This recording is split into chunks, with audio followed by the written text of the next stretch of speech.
अल्हम्दुलिल्लाहि वहदा वस्सलातु वस्सलामु अला मन ला नबिय्य बअदा व अला आलिहि व अस्हाबिहि अजमाइन अम्मा बाद फ़अऊज़ु बिल्लाहि मिनश शैतानिर रजीम बिस्मिल्लाहिर रहमानिर रहीम रब्बि इश्रह ली सदरी व यस्सिर ली अमरी वहलुल उक़दतम मिन लिसानी यफ़क़हू क़ौली।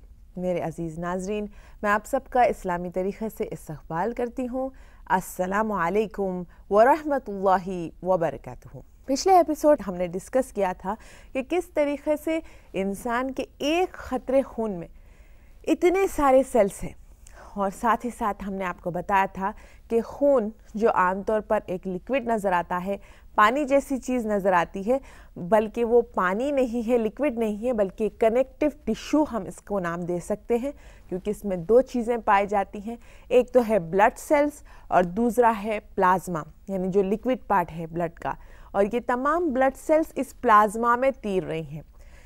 कई different types of blood cells होती हैं, जिसमें से तीन हिस्से अगर हम बना लें, उसके तीन मेन उसके हिस्से कर लें, तो एक होता है आरबीसीज या रेड ब्लड सेल्स, दूसरे होते हैं वाइट ब्लड सेल्स या डब्ल्यूबीसीज, और तीसरे होते हैं थ्रोम्बोसाइट्स। और लास्ट एपिसोड में हमने देखा कि इनकी लाइफ स्पैन कितनी होती है, और आरबीसीज के ताल्लुक से कुछ बातों को हमने मालूम किया। हम मुद्दे पे बात कर रहे थे कि किस तरीके से ये तमाम सेल्स रोज़ाना रिफ़्रेश हो रहे हैं और कैसे इंसान की बॉडी एक ब्लड प्रोडक्शन फैक्ट्री की तरह काम कर रही है। यानी इंसान का खून वो जब से वो पैदा हुआ है तब से नहीं है, बल्कि रोज़ाना वो खून रिफ़्रेश हो रहा है, नए सेल्स उसके पास आ रहे हैं और पुराना खून मर रहा है, उसको बॉडी से निकाला जा रहा है। नए खून में हम देख रहे हैं कि नए सेल्स रोज़ाना पैदा हो रहे हैं। यहाँ तक कि एक सेकेंड में 3 मिलियन आरबीसीज प्रोड्यूस होते हैं, सिर्फ एक सेकेंड में।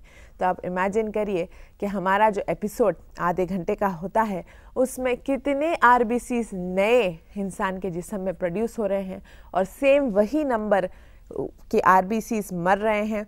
और आरबीसीज का, जैसे मैंने आपको बताया, लाइफ स्पैन होता है 120 डेज या 4 महीने।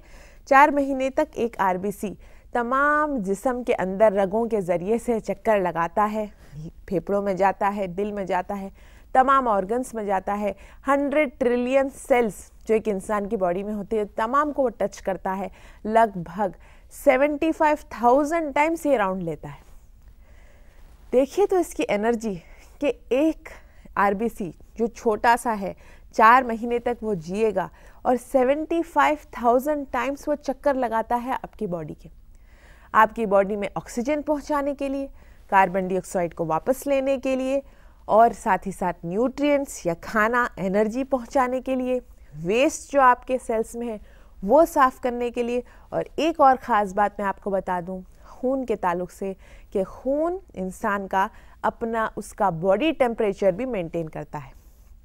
यानी इंसान का खून 37 डिग्री सेंटीग्रेड जो इंसान का ह्यूमन बॉडी टेम्परेचर है, वो इसलिए मेंटेन हो रहा है क्योंकि इसको रेगुलेट करने में, मेंटेन करने में खून का बहुत बड़ा हाथ है। खून इंसान का 37 डिग्रीज बॉडी टेम्परेचर भी मेंटेन करता है। अब आइए जानते हैं कि ये तमाम सेल्स जो नए नए जिस्म में आ रहे हैं, ये आखिर प्रोड्यूस कहाँ हो रहे हैं। कौन सी वो जगह है इंसान के जिस्म में जो फैक्ट्री का काम कर रही है और इतने सारे सेल्स को प्रोड्यूस कर रही है। अगर हम red blood cells, white blood cells, thrombocytes, ये तमाम सेल्स को अगर जमा कर लें, तो लगभग इंसान के जिस्म में रोज़ आना 400 बिलियन सेल्स प्रोड्यूस होते हैं। इमेजिन करिए नाजरीन, ये नंबर 400 बिलियन सेल्स, यानी 400 बिलियन चीज़ें हमारे जिस्म में रोज़ाना प्रोड्यूस हो रही। और ये प्रोडक्शन कहाँ हो रहा है, कहाँ बनता है इंसान का खून। आप ये बात ताज्जुब करेंगे जान के कि इंसान का खून बनता है उसकी हड्डी के गुद में। जी हाँ, बोन मैरो में आपका खून प्रोड्यूस होता है। और आप और भी ताज्जुब हो जाएंगे जब आपको पता चलेगा कि ये किस तरीके से प्रोड्यूस होता है। इंसान की जो हड्डियाँ होती हैं, उसके अंदर एक मगज़ होता है जिसको कहते हैं बोन मैरो, या फिर उसको कह सकते हैं गुद। ये भी एक कनेक्टिव टिश्यू होता है, और इसके अंदर अचानक से एक सेल को ये कमांड मिलता है कि जिस्म में कुछ कमी हो गई है, कुछ आरबीसीज मर चुके हैं, अब तुम्हें इसको ज़्यादा प्रोड्यूस करना है। तो इस गुद में एक सेल जिसको साइंसदान नाम देते हैं स्टेम सेल, ये अचानक से ये तमाम बोन मैरो के सेल्स में से एक स्टेम सेल ये जिम्मेदारी ले लेता है तमाम के तमाम रेड ब्लड सेल्स या वाइट ब्लड सेल्स या थ्रोम्बोसाइट्स या और भी बाकी सेल्स को प्रोड्यूस करने के लिए। और आज तक भी साइंसदान इस बात को लेकर बड़े ताज्जुब में हैं, क्योंकि अगर आप बोन मैरो को देखते हैं, हड्डियों के अंदर के गुद को अगर देखते हैं, तमाम सेल्स आपको एक जैसे नज़र आएंगे। उसमें सेल्स में ज़्यादा डिफ्रेंशिएशन ना शक्ल में है ना फंक्शन में है, लेकिन अचानक से उन तमाम सेल्स में से एक सेल ये जिम्मेदारी लेता है कि बाकी के खून को प्रोड्यूस किया जाए। कभी 10,000 की तादाद में से एक सेल स्टेम सेल बनता है, तो कभी 1 लाख सेल्स की तादाद में एक सेल स्टेम सेल बनता है। अब इतने सारे सेल्स में वो कौन है जो एक सेल को कमांड दे रहा है कि तू बाकी के खून को प्रोड्यूस करना शुरू कर दे, इतनी कमी हो गई है बॉडी में और तू इसका प्रोडक्शन शुरू कर दे। और एक स्टेम सेल बाकी तमाम कई किस्म के ब्लड सेल्स को बना रहा है। तो क्या बेहतरीन निज़ाम है इंसान के प्रोडक्शन में, और कैसी ताज्जुब वाली जगह है। यानी खून एक अलग शय नज़र आती है, उसका रंग अलग है, उसकी कंसिस्टेंसी अलग है। अगर इंसान के हड्डियों का गुद ले लिया जाए, बोन मैरो को देखा जाए, उसका रंग अलग है, उसकी कंसिस्टेंसी अलग है, दोनों की शक्लें अलग अलग है, लेकिन एक शय दूसरी शय को प्रोड्यूस कर रही है। तो बोन मैरो में एक स्टेम सेल डिफ्रेंशिएट होता है और तमाम सेल्स को ये प्रोड्यूस करने की कोशिश करता है।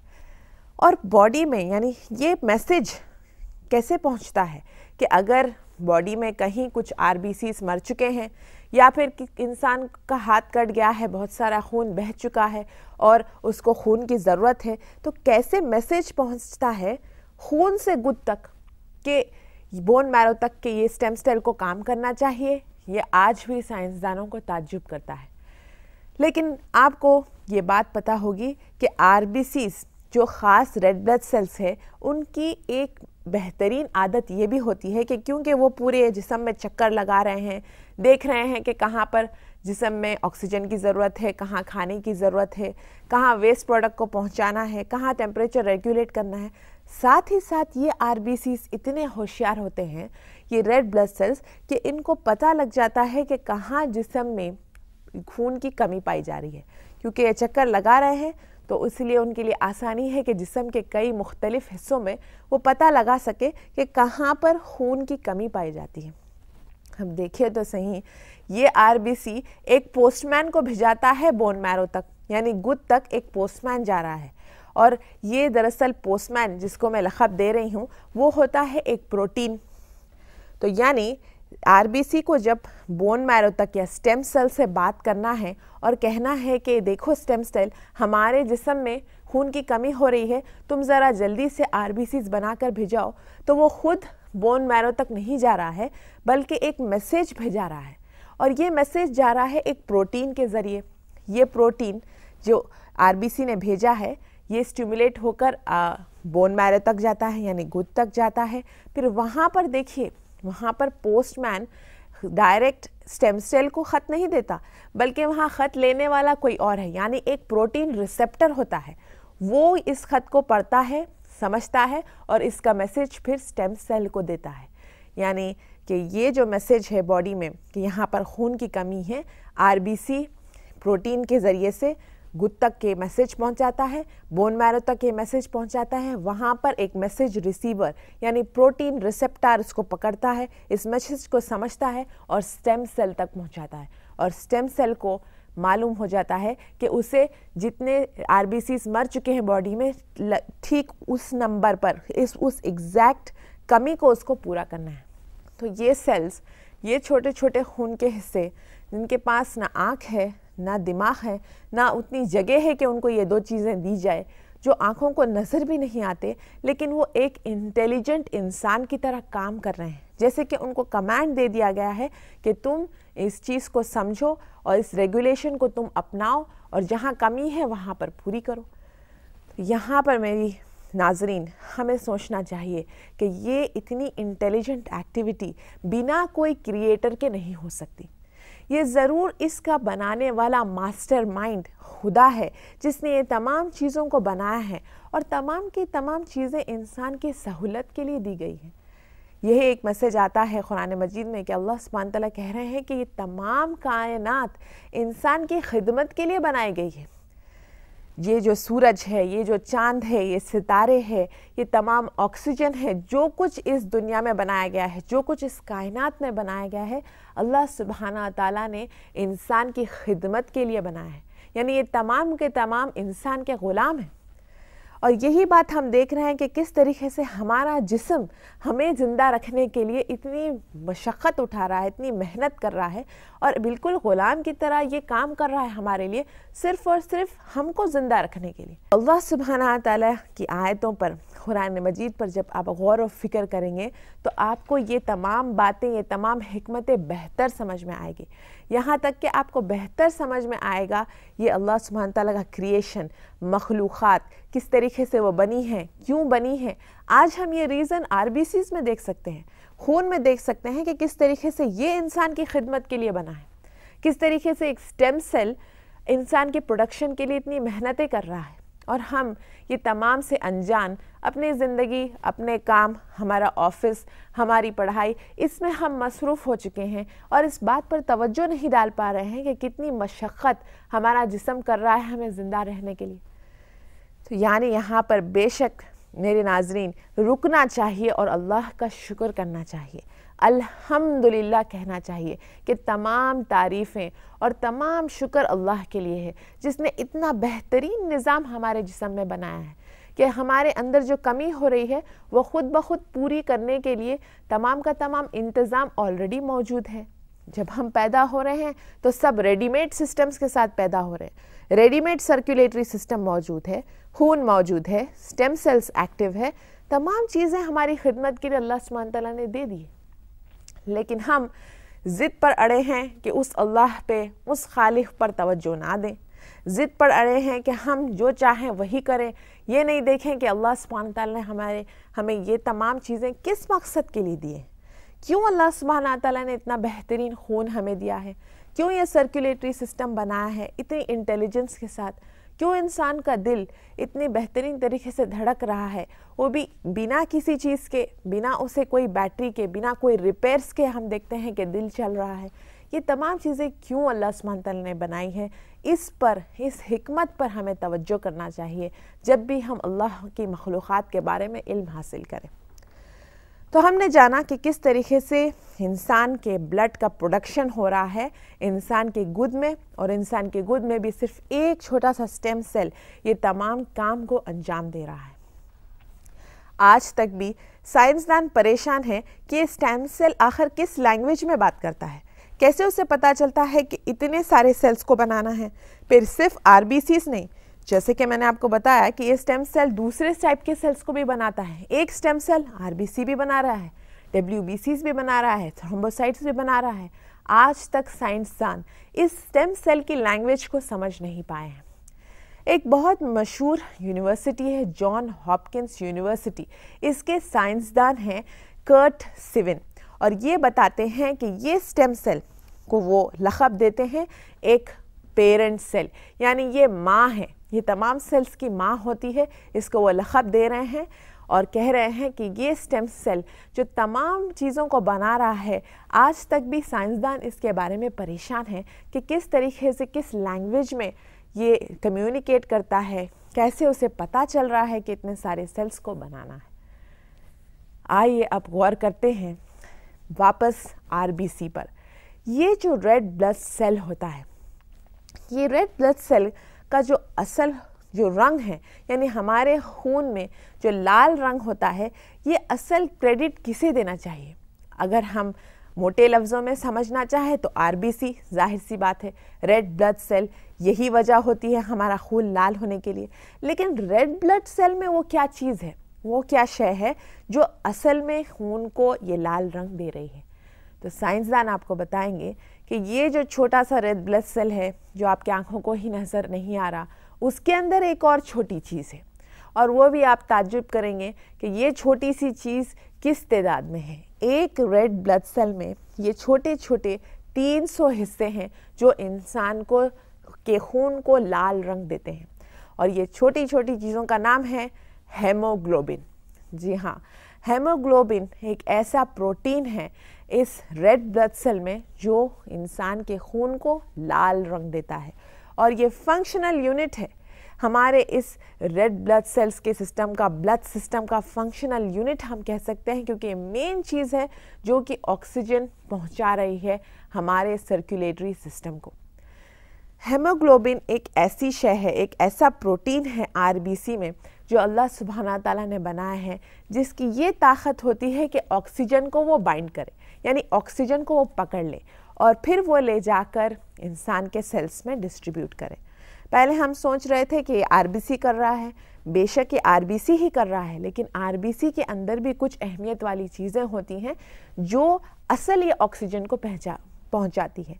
आपने कभी डॉक्टर से सुना ही होगा कि इनको हेमोग्लोबिन की कमी हो रही है या खून की कमी हो रही है।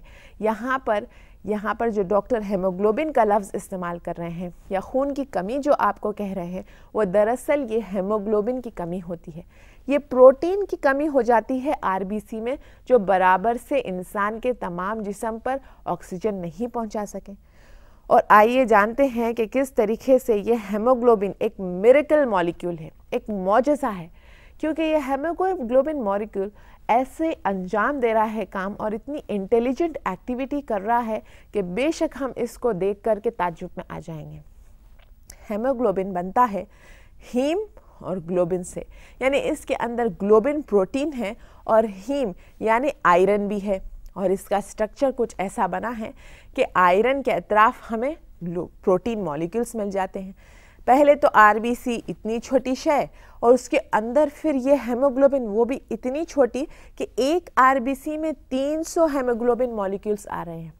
तो देखिए तो हमारा रब कितना खूबसूरत है, कितना अहसनुल खालिकीन है कि छोटी सी छोटी चीज़ को भी अल्लाह सुब्हान ताला ने बनाया है। फिर साथ ही साथ हम देखते हैं यूनिवर्स को, आसमान को, कि उसके अंदर 300 बिलियन गैलेक्सीज़ हैं। हम तो एक गैलेक्सी के अंदर एक छोटा सा कोने में हिस्सा है, यानी मिल्की वे जो गैलेक्सी होती है, गैलेक्सी जिसे कहते हैं वो होते हैं ग्रुप ऑफ स्टार्स, यानी कि बहुत सारे तारों का एक झुंड, उसको एक गैलेक्सी कहते हैं। उन तमाम तारों में से एक तारा है हमारा सूरज, और किसी कोने में ये सूरज अपनी तमाम प्लैनेट्स के साथ घूम रहा है, यानी एक मिल्की में भी हमारी एक छोटी औकात है, बहुत ही छोटी जगह पे हमारा एक सूरज वो तमाम तारों में से एक है और वो घूम रहा है। और वैसे 300 बिलियन गैलेक्सीज आसमान में हैं। तो गौर कीजिए कि अल्लाह सुब्हान तआला कितने बेहतरीन खालिक है। बड़ी सी बड़ी चीज़ें जो इंसान अपने जहन से अंदाज़ा नहीं लगा पा रहा, वो भी अल्लाह सुब्हान तआला बना रहे हैं। और फिर हम देख रहे हैं कि आरबीसी जो इतनी छोटी चीज़ है कि एक ख़तरे खून में हम देख रहे हैं कि 3 बिलियन आरबीसीज हमें मिल रहे हैं। फिर 3 बिलियन आरबीसीज में से एक छोटे से आरबीसी को आप ले लें तो उसके अंदर फिर 300 हेमोग्लोबिन मॉलिक्यूल्स। तो बेशक हमें यहाँ रुकना चाहिए और सुभान अल्लाह कहना चाहिए कि कितने परफेक्ट अल्लाह सुभान ताला बनाने वाले हैं। आज हमें समझ में आया कि जब हम सुभान अल्लाह सुभान अल्लाह सुभान अल्लाह कहकर तस्बीह पढ़ते हैं तो वाकई उस माने में कितना वज़न है कि वाकई अल्लाह सुभान ताला कितने परफेक्ट है कि इतना बेहतरीन चीज़ को वो बनाया है जो इंसान सोच भी नहीं पा रहा है। वो तो इतने सालों तक सिर्फ इसको स्टडी कर कर थक गया है, यानी स्टडी करने में ही उसकी उम्र निकल जा रही है और अभी भी उसे उसकी स्टडी मुकम्मल नहीं हो रही है। जैसे कि मैंने आपको कहा कि साइंसदान आज भी परेशान हैं कि भाई ये स्टेम सेल काम कैसे करता है। तो यानी इंसान की औकात अल्लाह सुब्हाना ताला के सामने कितनी छोटी है कि वो अल्लाह सुब्हाना ताला की मखलूक पे, उसकी क्रिएशन पे खाली वंडर कर रहा है। जैसे छोटे बच्चे ट्विंकल ट्विंकल लिटिल स्टार की पोएम पढ़ते हैं और कहते हैं कि how I wonder what you are, कि मैं तो वंडर कर रहा हूँ कि ये स्टार क्या चीज़ है। दरअसल अब तक हमारे साइंसदान वही करते आए हैं, वो सिर्फ और सिर्फ वंडर करते आए हैं। क्या आज तक भी कोई साइंसदान ने एक सेल बनाने की कोशिश की है? यहाँ तक कि अगर आप सेल के ऑर्गेनल्स, एक न्यूक्लियस ला लिया जाए, एक साइटोप्लाज्म ला लिया जाए, तमाम ऑर्गेनल्स, माइटोकॉन्ड्रिया, ये तमाम चीज़ें ला लिया जाए, तब भी इंसान कॉपी करके भी, चीटिंग करके भी एक सेल प्रोड्यूस नहीं कर सकता। वो एक जगह जमा तो कर देगा लेकिन उसके अंदर जान नहीं डाल सकता। तो हम देख रहे हैं कि इंसान, साइंसदान अभी तक सिर्फ और सिर्फ वंडर करते आए हैं अल्लाह सुब्हाना ताला की क्रिएशन पे, फिर भी इंसान बड़े फ़ख्र में बैठा हुआ है, बड़ी ज़िद में बैठा हुआ है, ये नहीं मान रहा है कि खुदा एक है। बेशक वो बेहतरीन डिज़ाइनर है, हमारा वो खालिक है और हम उसकी मखलूक है और हमें एक मकसद से पैदा किया है। अल्लाह सुब्हाना ताला एक इंसानों की कैफियत बताते हैं, मुसलमानों की फितरत बताते हैं और उसमें कह रहे हैं कि ये ऐसे लोग होते हैं मुसलमान जो कि दिन रात अल्लाह सुब्हाना ताला की मखलूक़ात पर गौर करते हैं। वो देखते हैं ये चाँद, सितारे, जिस्म इंसान का और कहते हैं, ए अल्लाह, तूने ये तमाम चीज़ें बिना मकसद के नहीं बनाई, बेशक तूने ये तमाम चीज़ें मकसद से बनाई हैं। और इस बात को वो गौर व फिक्र करके करवटें बदल रहे हैं। यानी कि एक मानो में मुसलमान ऐसे लोग होना चाहिए जो साइंटिस्ट के ऊपर, यानी साइंस के ऊपर वो गौर व फिक्र करे, अल्लाह के मखलूक़ात पे गौर व फिक्र करने वाले हैं।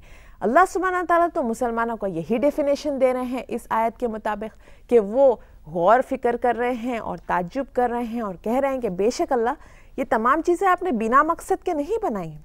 तो ये जो RBCs अल्लाह सुब्हाना ताला ने बनाए हैं, जो हेमोग्लोबिन बना है, ये एक मकसद से अल्लाह ने बनाया है और मकसद ये है कि इंसान ये तमाम चीज़ों को इस्तेमाल करे, अपना दिमाग इस्तेमाल करे और मान ले कि एक खुदा है और उसकी ही हमें इबादत करना चाहिए।